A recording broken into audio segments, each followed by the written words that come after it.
Hello and welcome to this NET English poetry talk through, focusing today on the poem The Emigree from the Power and Conflict Anthology.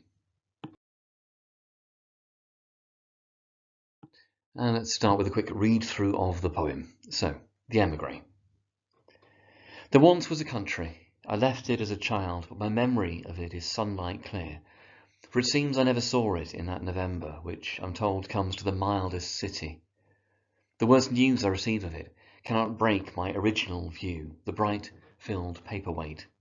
It may be at war, it may be sick with tyrants, but I am branded by an impression of sunlight. The white streets of that city, the graceful slopes glow even clearer as time rolls its tanks and the frontiers rise between us close like waves. That child's vocabulary I carried here, like a hollow doll, opens and spills a grammar. Soon I shall have every coloured molecule of it. It may by now be a lie, banned by the state, but I can't get it off my tongue. It tastes of sunlight. I have no passport. There's no way back at all, but my city comes to me in its own white plane. It lies down in front of me, docile as paper. I comb its hair and love its shining eyes. My city takes me dancing through the city of walls. They accuse me of absence. They circle me. They accuse me of being dark in their free city. My city hides behind me. They mutter death, and my shadow falls as evidence of sunlight. In terms of the poet, so Carol Rumans was born in 1944. She's a British poet, playwright, a literary journalist, an editor, and also a university professor. She was born in London, but Rumans has also lived in Northern Ireland and in Wales, and has travelled quite widely in Eastern Europe and Russia, which have been influences on her worldview. Now, Rumans' work often focuses on issues such as gender and class, and also the relationship between identity, location, and history. And she's developed a style which mixes the lyrically formal, the self-consciously literate, including an acute awareness of symbolism, and also the conversational and the accessible.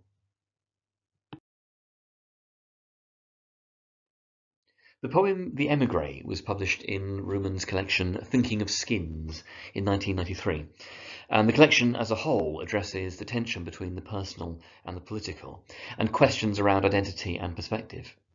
Now, an émigré, which is the feminine form, and émigré with one E would be masculine, is someone who has been forced to leave their country or their city, usually for political or social reasons. The term isn't specific to a particular social group, to a particular time period or a location, and Rumans has no personal association with being an émigré. But Rumans seems to be thinking of examples such as the Kindertransport, which was the rescue of predominantly Jewish children from areas at risk of Nazi control before the outbreak of World War II, or possibly those who fled Russia after the October Revolution. The poem is written in 3 stanzas, roughly tracking the movement from the original view of the city, the sunlight clear original view, to the processed memories she now views from an adult perspective, which she can't get off my tongue, to the current relationship the narrator has with her city, where my city comes to me in its own white plane and takes me dancing. The line lengths are irregular, though generally centred on around the 10-syllable mark, and there's no rhyme scheme, which allows the poem to develop a more flowing, lyrical, conversational and reflective style. The poem begins by immediately contextualizing the speaker's view. There once was a country which she left as a child. It's noticeable that the country is being viewed as if it existed in the past, as if its existence is related to a specific period rather than as an ongoing thing, as if the country that may exist now is not her country. And that links, of course, to the focus of the poem on the importance of memory and the personal and subjective reality that memory presents. The once could even hint at the once upon a time opening to a fairy tale, offering a sense of this memory as verging on the childish, the naive, the fictive. That said, her memory, we are told, is sunlight clear, with the light metaphorically suggesting both clarity and positivity. The narrator is aware that this impression is perhaps not accurate, After all, she never saw it in that November which I am told comes to the mildest city. November here seems to represent coldness and darkness, juxtaposed with the sunlight, but perhaps also phases of life. So childhood linked to spring, light and life, adulthood linked to autumn, and then onwards to winter, darkness and death. The idea that the narrator has had to be told is also relevant.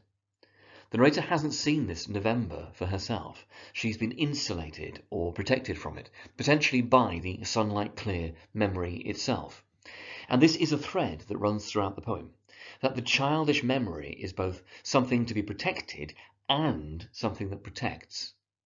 And the memory does have power and self-contained cohesion.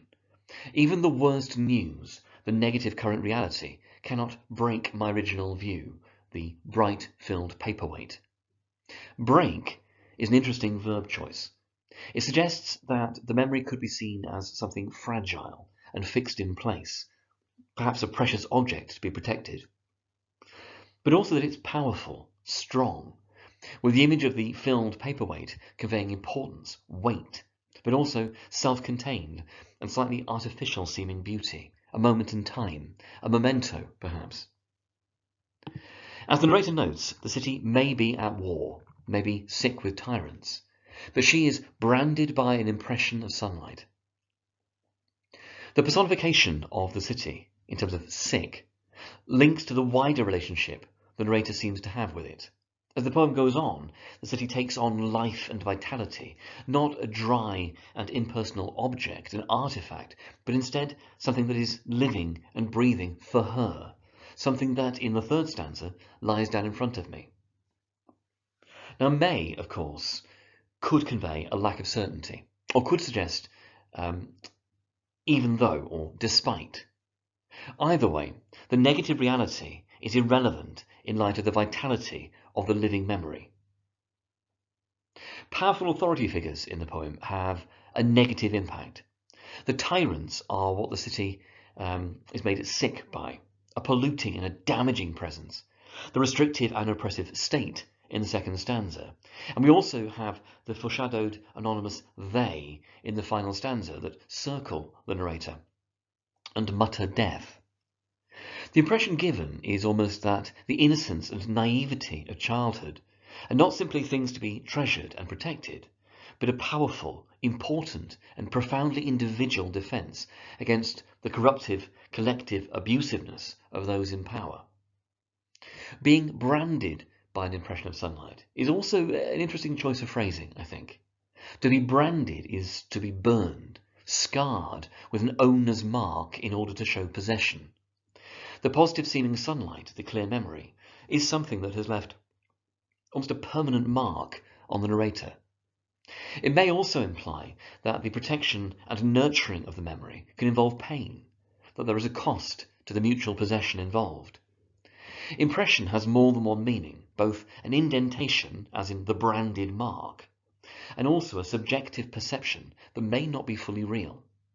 Essentially, regardless of questions of subjectivity and objectivity or of literal and metaphorical interpretations, the sunlight has more impact, more importance than whatever reality there may, to use the repeated verb, be.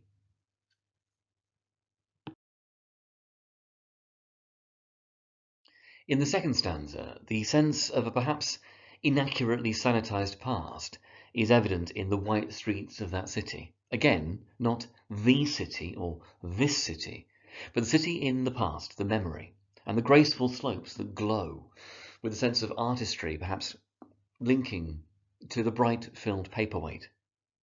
The motif of light from the first stanza continues through the positivity of the glow, and it's noticeable that the whiteness is emphasized, that the glow becomes even clearer as time rolls its tanks. Essentially, the harsher the impact of time, the more that the pure memory is attacked by time's tanks. And is this literally or metaphorically at war, or both?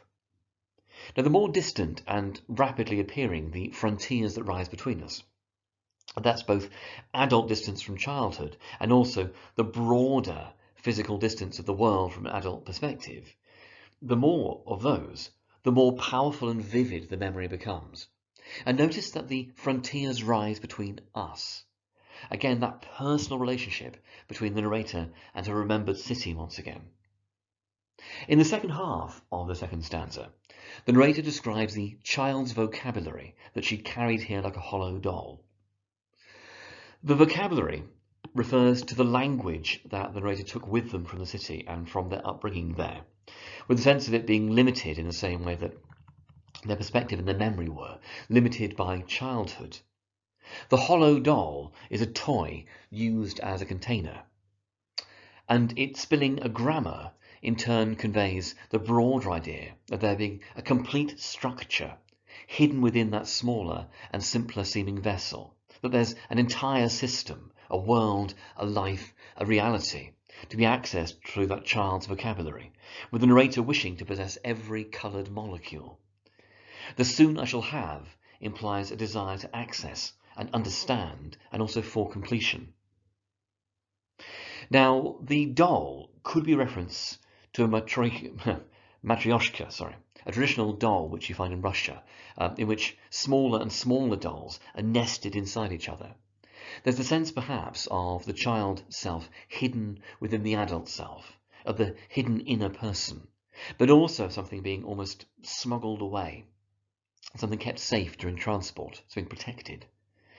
Grammar could also refer to either a system of language or to a school book, and a school book usually involved in the teaching of the system of language. Now, the narrator is clear in this bit that the memory is no longer real, it's no longer true, it may even be a lie, but it's something that she can't ignore, can't get off my tongue. The most obvious meaning here is the legacy. In terms of the person's accent and voice, she still sounds on some level like she's from the place.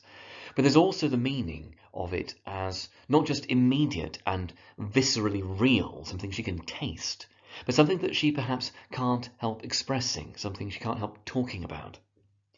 This also links to it being banned by the state. The implication is of an oppressive state, tyrants, they, attempting to control history, to dictate the narrative, to prevent free expression. It's a trend that's common to all authoritarian regimes, from Nazi Germany to Soviet Russia to Maoist China to, say, modern Afghanistan or Syria, North Korea. And the memory they are trying to ban tastes of sunlight. It connects her positively with light and life and hope and clarity, and perhaps also nourishes her in the sense of taste.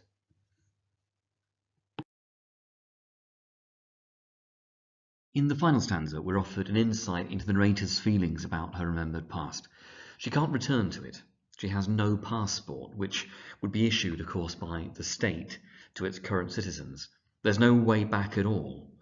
The narrator is prevented from returning to her country or her city, again, physically, we assume, but also in terms of the distance of memory. But instead, her remembered city, with which she has a personal relationship, comes to me in its own white plane, its own pure and clean and pristine level of existence, purified and cleansed and sanitized by the innocence of childhood. Now, plane as a noun can have multiple meanings, but it makes more sense here for this to be a level of existence, like a self-contained physical space, rather than an aeroplane, which some students do attempt to interpret it as meaning. Now, there is the possibility that this white plane refers to a page, perhaps the page on which the poem has been written. So perhaps the idea is that the city comes to her, becomes more real as she records her memories. Now, the city, the memory, has been able to glow even clearer as the poem goes on, as if the act of remembering has given it light and clarity and life, so much so that by the third stanza, the city seems fully personified, perhaps seen as a child or a pet, something that lies down in front of me, docile as paper. And there we got this passive and non-threatening paper linking to the white streets and the white plain, and again perhaps suggesting a space for the addition of meaning or writing of narrative. And it allows her to comb its hair and love its shining eyes. shining, sunlight, bright, glow. The dynamic is worth noting. The city here is submissive. The narrator, the powerful figure who nurtures and cares for it. The memory is not simply something that's protective and powerful. It also needs protecting and empowering. Her city, and I do think the possessive pronoun my matters there, is contrasted with the city of walls, the adult and real city of barriers and separation and control. Her city takes her dancing, something celebratory and innocent and free and expressive, and the motion is through, unrestricted and dynamic, juxtaposed with the restrictions and the limitations of the city of walls. The final few lines of the poem focus on the treatment of the narrator by an anonymous they. We assume these to be symbolically linked to the city of walls, the current inhabitants, perhaps, of the city that was once her own, perhaps the oppressive tyrants, perhaps the state that banned it in the second stanza, a collective group juxtaposed with the individual narrator, perhaps even just those left behind who blame the narrator, who judge her for her escape. The first accusation they make is of absence, either in terms of being not there in the city when she's an emigre with no passport, or in terms of being a vacancy, an emptiness, a void, a view that ignores the interiority of the narrator in terms of the memory that is sunlight clear, or of the grammar spilled from the child's vocabulary. They accuse the narrator of being dark in their free city, but the accusation is ironic. The narrator, after all, has been associated throughout the poem with memories of sunlight. The graceful slopes glow. The city has shining eyes. The narrator is linked to an entire white plain and has been taken dancing through the city, while this supposedly free city is linked instead to frontiers, to November and tyrants and being sick, to being banned, to walls. The sense of mutual protectiveness is obvious here again. We've been told that the city lies down, that she combs its hair and loves its shining eyes, a nurturing role. But here it hides behind me, it seeks her protection, with the short sentence feeling abrupt, separate, limited and defined. What they mutter is death. And this seems to draw together the thread of negativity from the beginning of the poem. The November, the war, being sick with tyrants, the tanks, the lie, the absence, being dark, all of which seem to cumulatively represent the city and those who control or occupy it as it is now, whether because it's changed or whether it's simply that she sees it as having changed now that she has an adult understanding. The poem ends on a positive note that allows, in a sense, the logical resolution of the negative and the positive, the real and the remembered. Her shadow falls as evidence of sunlight. The negative shadow, the darkness of which her present adult self is aware, is also proof that there is sunlight, that there is hope, that there is clarity. The negative present and reality is symbolically proof of the positive and of the past.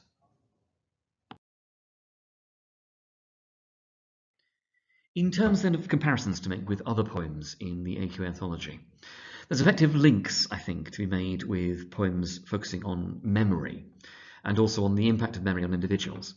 So there we'll be looking at things like checking out the history, remains, tissue. The focus on the city and its relationship with people also offers a very logical link to London. And then you've also got the comparison between childhood and adult that offers an interesting link to, say, poppies or kamikaze. You could always go down the route of the idea of a memory being linked to an object, and that could link to poems like War Photographer, Milos Duchess, or possibly even something like Ozymandias.